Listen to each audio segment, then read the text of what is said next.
There's a moment, you've had it, even if you never named it, when your body lets go of something you didn't know it was holding. Maybe you walked through the door after a long trip and dropped your bag and sat on the edge of the bed and felt your whole chest loosen, like a fist unclenching inside your rib. Maybe it was the moment a difficult conversation ended and the other person said the one thing you needed to hear, and your shoulders fell 2 inches without you deciding to lower them. Maybe it was subtler than that, a quiet evening, a room with the right person, a stretch of days where nothing went wrong, and on the third or fourth day, you noticed something strange. You were breathing differently, slower, deeper, from somewhere lower in your body than you usually breathe from. You probably thought you were just relaxing. You probably thought, I must have been stressed and now I'm not, but that's not what happened. What happened was that your body performed a complex, multi-system physiological transition involving your vagus nerve, your adrenal glands, your immune cells, your gut, your gene expression, and the threat assessment circuitry buried deep below your conscious awareness, a transition that most people in modern life complete only partially, only temporarily, and far less often than their biology required. Your body didn't just stop being tense, it entered a state, a specific state with a specific biology. And that state, not the word, not the feeling, not the concept, but the actual cellular and neural reality of it is what this is about. Because the moment you finally feel safe, something extraordinary begins happening inside you. And almost nobody talks about what it actually is. We tend to think of safety as a binary condition. You're either in danger or you're not. The house is either on fire or it isn't. The threat is present or absent. And since most people in reasonably stable lives are not in immediate physical danger on a typical Tuesday afternoon, they assume they are safe, and therefore that their body is doing whatever bodies do when they're safe. This turns out to be wrong in a way that matters. Safety, as your nervous system defines it, is not the absence of a tiger in the room. It's not even the absence of worry. Safety, physiologically, is a positive state of an active condition that your body either achieves or does not achieve based on a continuous stream of sensory and social signals that you never consciously process. You don't decide to feel safe the way you decide to sit down. Your body decides for you, below awareness, based on criteria you never agreed to and cannot override by thinking. Stephen Porges, the neuroscientist who spent decades studying the autonomic nervous system, gave this process a name: neuroception, not perception. Neuroception. Perception is what you're aware of. Neuroception is what your body detects before you become aware of anything. And it's the unconscious surveillance system that continuously evaluates your environment. The tone of someone's voice, the posture of the person across from you, the acoustics of the room, the rhythm of footsteps in the hallway, and makes a determination, safe, dangerous, or life-threatening. And it makes this determination faster than thought, faster than language, faster than you. The implications of this are not small. It means that you can be sitting in a perfectly secure room with no objective threat anywhere in your vicinity, and your nervous system can still be running a threat program, because neuroception is not rational. It doesn't read the facts. It reads the signals, and if the signals are wrong, if the room is too loud or the lighting is too harsh or the social dynamics are ambiguous, or your body is carrying the residue of an earlier threat that was never fully resolved, then your physiology stays mobilized, your heart rate stays slightly elevated, your digestion stays slightly suppressed, your immune system stays biased toward inflammation, your muscles stay slightly braced, and you call this normal because it's how you feel most of the time. What you're calling normal may not be safety at all. It may be a body that has forgotten what safety feels like. The vagus nerve is the longest cranial nerve in the human body. It originates in the brainstem and descends through the neck, branching into the heart, the lungs, the diaphragm, the stomach, the intestines, the liver, the spleen, and the immune organ.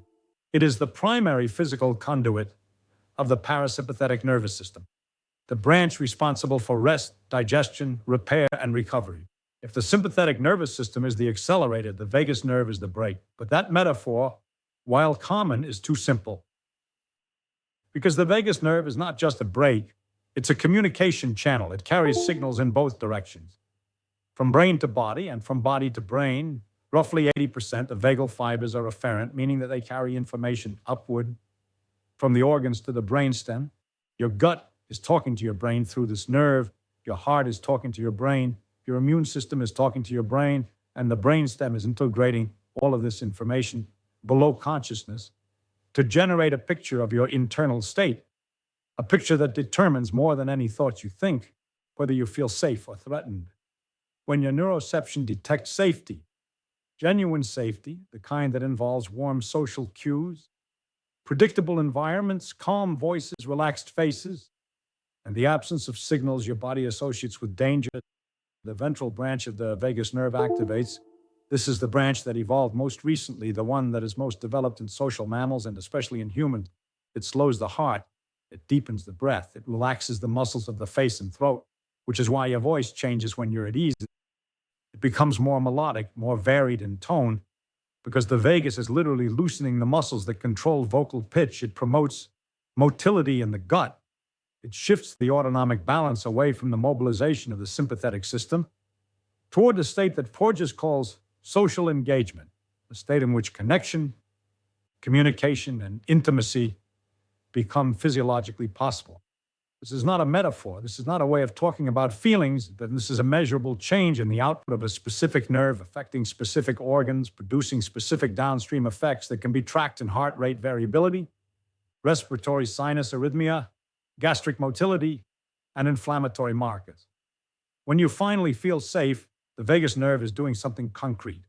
It is tuning your organs one by one into a configuration that means the siege is over.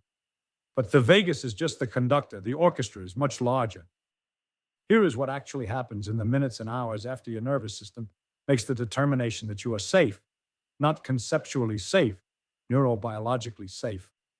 First, the hypothalamic pituitary adrenal axis, the HPA axis, begins to stand down. This is the hormonal cascade that produces cortisol, the primary stress hormone. Under threat, the hypothalamus releases corticotropin-releasing hormone, which tells the pituitary to release ACTH, which tells the adrenal glands to produce cortisol, which mobilizes glucose, suppresses immune function, sharpens attention, and primes the muscles for action. This system is designed to be temporary, a burst of cortisol, a burst of action, and then this system should turn off. When you feel safe, it turns off. Cortisol levels drop, and when cortisol drops, a remarkable series of downstream changes begin. Glucose metabolism normalized. Insulin sensitivity improves. The blood-brain barrier, which becomes more permeable under chronic stress, begins to tighten. The hippocampus, the brain structure critical for forming new memory, starts functioning better because cortisol in high concentrations is directly toxic to hippocampal neurons. You don't just feel calmer, you literally begin to think and remember more clearly because the chemical that was degrading your memory hardware is receding. Second, the immune system shifts. This is one of the most important and least discussed consequences of felt safety. Under chronic stress, the immune system adopts a pro-inflammatory stance. Elevated levels of interleukin-6 tumor necrosis, factor alpha C-reactive protein. This inflammatory bias is an evolutionary preparation for wounding. If you're in danger, tissue damage is likely, and an inflamed immune system is prepositioned to respond. But inflammation without injury is just damage. It degrades blood vessels, irritates neural tissue, impairs cognition, disrupts mood, and accelerates the biological processes associated with aging. When you feel safe, truly somatically, neurobiologically safe, the inflammatory bias begins to resolve. Anti-inflammatory pathways activate. The balance between pro-inflammatory and anti-inflammatory cytokines shift. Repair processes that were postponed during the stress response begin. Tissue healing accelerates the gut lining, which becomes more permeable under chronic cortisol exposure. The phenomenon sometimes called leaky gut, though the science is more nuanced than the popular term suggests, begins to restore its integrity. Third, something happens that would have been unimaginable to scientists 50 years ago. Your gene expression changes, not your DNA. Your DNA is fixed, but which genes are active and which are silent is not fixed at all. It is dynamically regulated by the environment, and one of the most powerful environmental regulators is your perceived social and physical safety. Steve Cole, a genomics researcher at UCLA, has spent years studying something he called the conserved transcriptional response to adversity. CTRA for short. What he has found is that chronic threat, social isolation, and the sustained absence of felt safety produce a consistent and measurable change in the expression of hundreds of genes across the human genome. Specifically under conditions of chronic stress or social threat, the body upregulates genes involved in inflammation, and downregulates genes involved in antiviral defense and antibody production. Read that again, because the implications are strange and important when you feel chronically unsafe. Whether the threat is physical danger, social rejection, economic precariousness, or the low-grade ambient stress of an unpredictable life, your immune system shifts its resources away from fighting viruses and toward producing inflammation. It is preparing for a world of wounds and predators, not a world of pathogens. It is fighting yesterday's war with tomorrow's body. Cole's work showed that this gene expression pattern is not driven by what's actually happening to you. It is driven by what your nervous system believes is happening to you. Lonely people living in objectively safe environments show the same inflammatory gene expression pattern as people under genuine physical threat. The body doesn't distinguish between a real predator and the chronic perception of social danger. Neuroception doesn't read context, it reads signals, and the genome responds it. The reverse is also true, and this is the part that matters for the moment of feeling safe. When felt safety is established through stable relationships, secure environments, predictable social contact, and the kind of co-regulation that mammals do for each other, the CTRA signature begins to reverse. Inflammatory gene expression decreases, antiviral gene expression increases, and the immune system begins to reorient toward the threats that actually matter in a modern human life. This is not a quick process. Gene expression changes on the order of hours to days, and the full reversal of a chronic stress pattern can take weeks or months. But the shift begins the moment your body concludes that the siege is over, the moment neuroception says, safe. That decision, made below consciousness or in the brainstem, without your knowledge or consent, reaches all the way down into the nucleus of your cells and begins changing which parts of your DNA are read and which are silent. You don't feel this happening. You can't feel gene expression, but it's happening, and it matters more than almost anything you do deliberately for your health.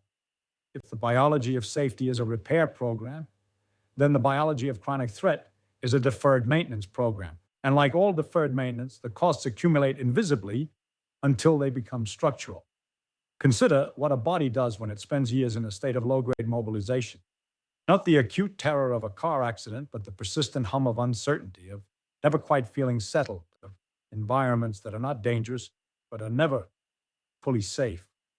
Cortisol stays slightly elevated, not enough to notice, not enough for a doctor to flag, but enough over years to thin the hippocampus, the memory center, by measurable amounts, enough to keep inflammatory cytokines slightly elevated, contributing to arterial plaque, to insulin resistance, to the low-grade systemic inflammation that is now understood to underlie a startling range of age-related diseases, enough to keep the gut lining slightly permeable, allowing bacterial endotoxins to enter the bloodstream at levels that trigger immune activation without producing obvious symptoms.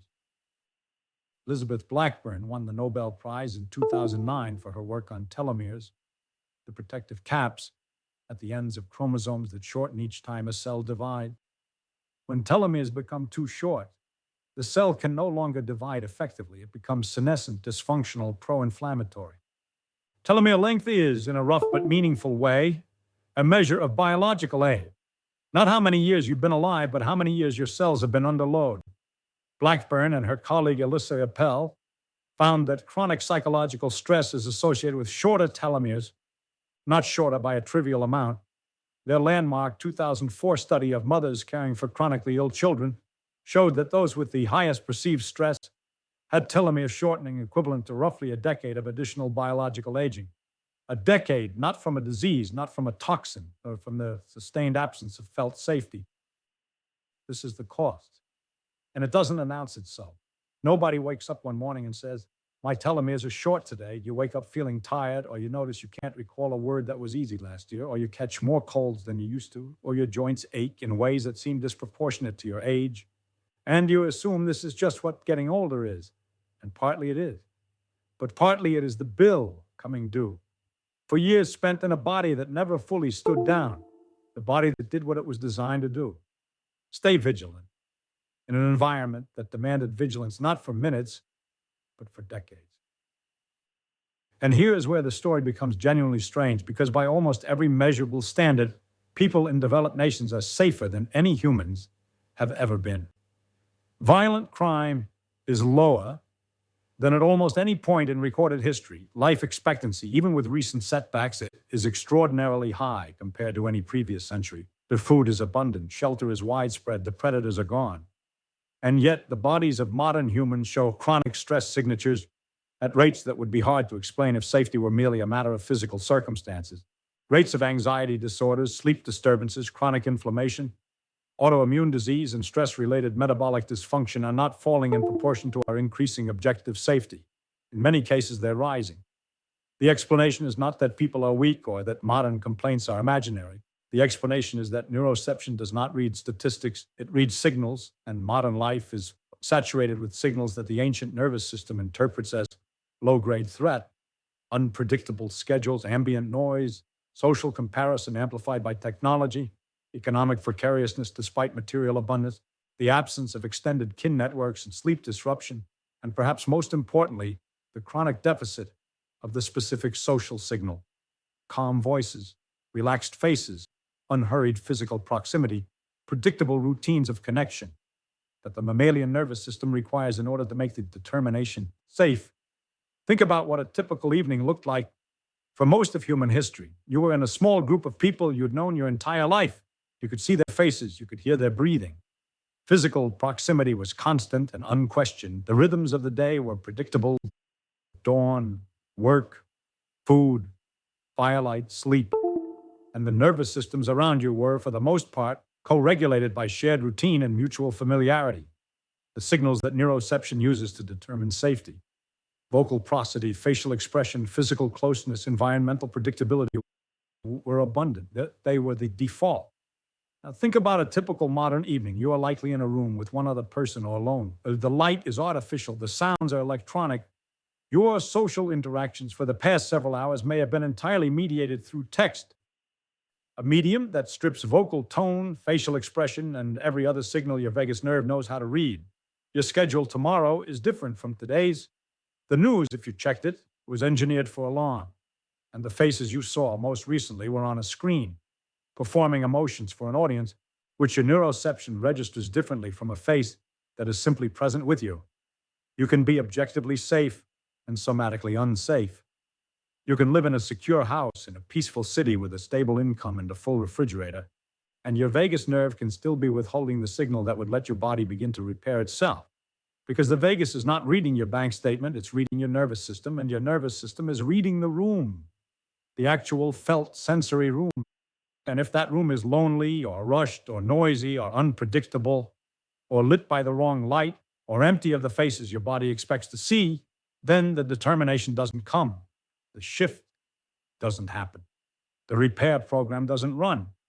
And you adapt to this. That's the hardest part. You adapt to a body that never fully rests, and you forget what full rest feels like, and the diminished state becomes your baseline, and you live there. Functional, competent, getting things done, never knowing that an entire layer of biological recovery has been running at a fraction of its capacity for years. So what does the moment of genuine felt safety actually feel like? Not the concept, but the physiology. It feels like something releasing in your chest that you can't identify. It feels like your breathing changing without you choosing to change it. It feels like your jaw unclenching. And you didn't know it was clenched. It feels like being suddenly and unexpectedly close to tears, not from sadness, but from something you don't have a word for. Because the emotional architecture of safety includes a strange component of grief. Grief for how long you went without it. That last part, the tears, is not sentimental decoration. It has a physiological basis. When the ventral vagal system activates after a prolonged period of sympathetic dominance, the shift can be abrupt, and the autonomic transition produces a wave of parasympathetic activation that the body experiences as overwhelming. Veterans describe this. People leaving abusive relationships describe this. People who have been caregivers for years and finally for one afternoon have someone taking care of them, they describe this. The body has been holding a position, and when permission comes to release it, the release itself can feel like falling apart. It isn't falling apart, it's reorganizing. But it doesn't feel organized. It feels like crying for no reason in a safe kitchen while someone makes you a cup of tea. This is not weakness. This is the machinery of restoration engaging for the first time in months or years. The vagus nerve opening a channel that had been narrowed. cortisol falling below the threshold that had been maintained for so long that the lower level feels foreign. Muscle fibers releasing tension they had been holding since before the person can remember deciding to hold them. The body does not need your understanding to do this. It does not wait for your insight. The moment neuroception detects genuine safety, and it is very particular about what counts as genuine, the cascade begins. You are not the author of this process. You are the beneficiary. There is one more piece to this, and it connects safety to something every person reading this does every night, or tries to. Sleep is not a uniform state. It is a precisely ordered sequence of neurobiological stages, each performing different repair functions. But the depth and quality of that sequence depends on something that sleep science has only recently begun to take seriously: felt safety. Your brain will not enter deep, slow-wave sleep, the stage during which growth hormone is released. The lymphatic system clears metabolic waste from neural tissue, and immune function is most actively restored, unless the threat detection systems are sufficiently quiet. This makes perfect evolutionary sense. Deep sleep is the most vulnerable state a mammal can enter. Consciousness is suspended, muscle tone is reduced, responsiveness to external stimuli is minimized. No animal in a dangerous environment sleeps deeply. They doze, they nap in shifts, they sleep with one hemisphere of the brain while the other stays alert. Dolphins do this literally, and humans do something functionally analogous when they sleep in unfamiliar or threatening environments, with the left hemisphere remaining slightly more vigilant than the right. This is why your first night in a hotel is usually worse than the second. Phenomenon sleep researchers have formally studied and named the first night effect. Brain imaging shows that during that first night, the left hemisphere maintains higher vigilance than the right, processing environmental sounds more readily, keeping you closer to the surface of sleep. Your brain is standing guard. By the second night, if the environment is proven predictable and unthreatening, the asymmetry fades and deeper sleep becomes possible. Your neuroception has updated its assessment. It's why people with post-traumatic stress have such devastated sleep architecture, not because they can't sleep, but because their neuroception won't allow the deep stages, because the body has not made the determination that deep sleep is safe. And it's why chronic low-grade threat, the kind that never reaches the level of conscious fear but keeps the autonomic system slightly braced, can degrade sleep quality for years without producing obvious insomnia. You sleep, you get your hours. But the architecture is shallow, the slow-wave stages are compressed, the repair programs run at half capacity. And there is another cost hidden inside shallow sleep that is only now being fully appreciated. During deep slow-wave sleep, the brain produces elevated levels of brain-derived neurotrophic factor, BDNF, a protein essential for neuroplasticity, the brain's ability to form new connections and consolidate learning. Chronic stress suppresses BDNF. Shallow sleep suppresses it further. The result, over years, is a brain that becomes progressively less adaptable, less able to learn, less able to recover from emotional disruption, less able to update old patterns with new information. The felt sense that you're becoming more rigid with age, less resilient, less capable of the easy flexibility you had when you were younger. Some of that is developmental, yes, but some of it may be the accumulated consequence of a brain that hasn't been allowed to fully replenish the chemical infrastructure of change. Safety, in other words, is not just something that feels good. It is a prerequisite for the deepest forms of biological maintenance your body is capable of performing. Without it, you are not just stressed, you are under-maintained. And the consequences compound silently, year after year, in ways that will eventually be attributed to aging or genetics or bad luck, when some meaningful fraction of them were, in fact, attributable to a nervous system that never fully received the signal it needed to let the repair crews in. So here's what it comes down to. Your body is not a machine that runs the same way regardless of context. It is a context-sensitive system that allocates its resources, its immune function, its repair capacity, its cognitive clarity, its hormonal balances, its very gene expression, based on an ongoing unconscious assessment of whether the environment is safe. This assessment is not rational. It's not optional. It is older than language, older than the cortex, older than the capacity for abstract thought. It runs on signals, the frequency of a voice, the tension in a face, the rhythm of footsteps, the predictability of a day, the presence or absence of someone who is calm when you are not, and the determination it makes, safe or not safe, reaches into every system in your body, into your blood vessels, into your chromosomes, into the nuclei of your cells where the genome sits, waiting to be read, and the reading changes based on a verdict you never consciously rendered. Most people spend extraordinary effort on the things they believe keep them healthy. They exercise, they watch what they eat, they take supplements, they track metrics, and these things matter. But underneath all of them, underneath the diet and the steps and the sleep hygiene and the blood work, there is a more fundamental variable. Does your body feel safe? Not does your mind believe you're safe. Does your body feel it? Has neuroception made the call? Because if it hasn't, if the signal hasn't come, then the repair programs are running at reduced capacity and the inflammatory bias is persisting. The hippocampus is bathing in cortisol, the telomeres are shortening faster than they need to, the sleep architecture is shallow, and the genome is expressing the wrong profile. And no amount of kale will fix that. No supplement will override it. The body is waiting for a signal that comes not from a pharmacy or a gym, but from the environment, from the nervous system, from the ancient wordless negotiation between a mammal and its world. The signal is not complicated. It is not expensive. It is not a product. It's a calm voice in a quiet room. It's a hand on your back when you didn't ask for it. It's a Tuesday evening where nothing happens and nobody needs anything from you, and the light is warm and the house is still. It's the presence of a person whose nervous system is regulated enough that yours can borrow the pattern, what scientists call co-regulation, which is not a technique but a biological event. One mammalian nervous system in training to another, the way a tuning fork picks up a pitch from across the room. The moment your body receives that signal, the moment neuroception finally makes the determination it has been withholding. A cascade begins that reaches from your brainstem to your chromosome. Cortisol falls, the vagus nerve opens. Inflammatory genes quiet down, repair begins. Your breathing changes, your shoulders drop. That fist in your chest unclenches. And you think, I'm just relaxing. But you're not just relaxing. You are entering the state your body was designed to return to at the end of every day and has not returned to nearly often enough. You're running a program that evolution spent millions of years writing, a program that heals tissue, consolidates memory, restores immunity, and slows the biological clock. A program that requires as its activation key, not a pill or a protocol, but the oldest and simplest signal in mammalian life. You are safe now. You can repair. And your body, your entire body, down to the last cell, down to the genes themselves, has been waiting to hear it.